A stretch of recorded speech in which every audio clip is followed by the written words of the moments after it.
Welcome everybody, and thanks for tuning in as always to our Lunch and Learn. Guys, this week we are going to go over a brief history of medical cannabis.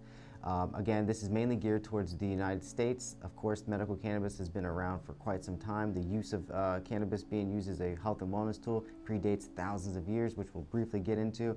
But of course, guys, I can't get into so much today because, of course, this is a short, quick educational lesson for you guys to enjoy on your lunch.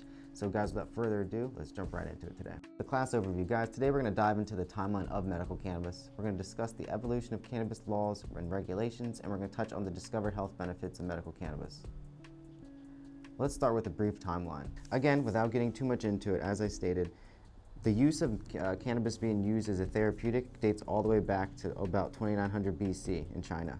There it was used as glaucoma, inflammation support, and digestive support as well.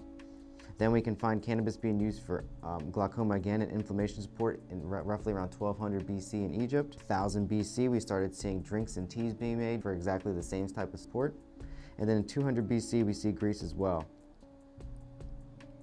Roughly around 1850, which is much more modern, marijuana was officially added to the US pharmacopoeia.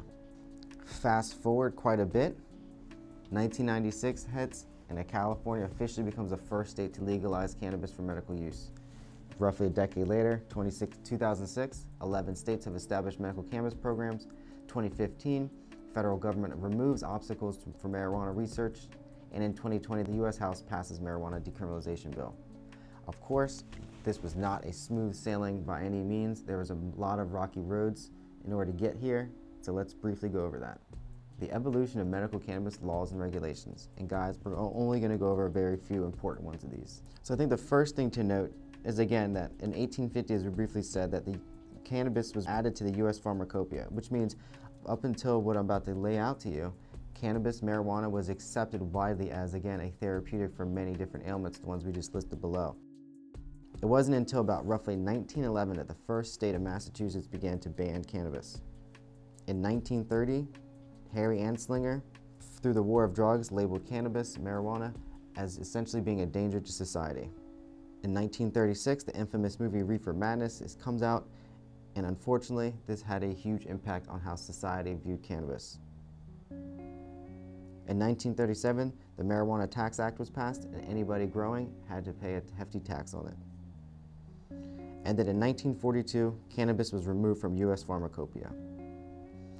It wasn't until 1992, first endocannabinoid was discovered by Dr. Meshulam in Israel, which again was THC.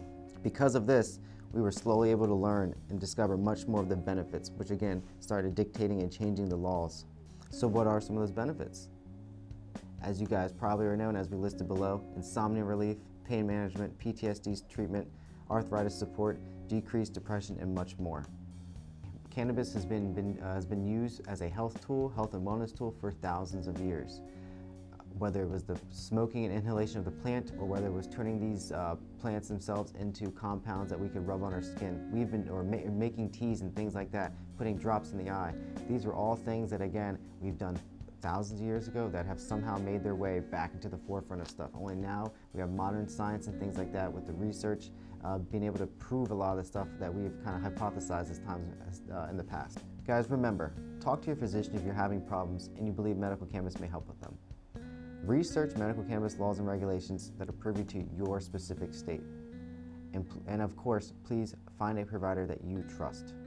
Guys, as always, thank you for tuning into this week's Lunch and Learn. We know it's short and sweet. Hopefully you learned a little bit and had some fun. If you found this valuable, please like, comment, and share this video. We can't wait to see you all next week. Take care.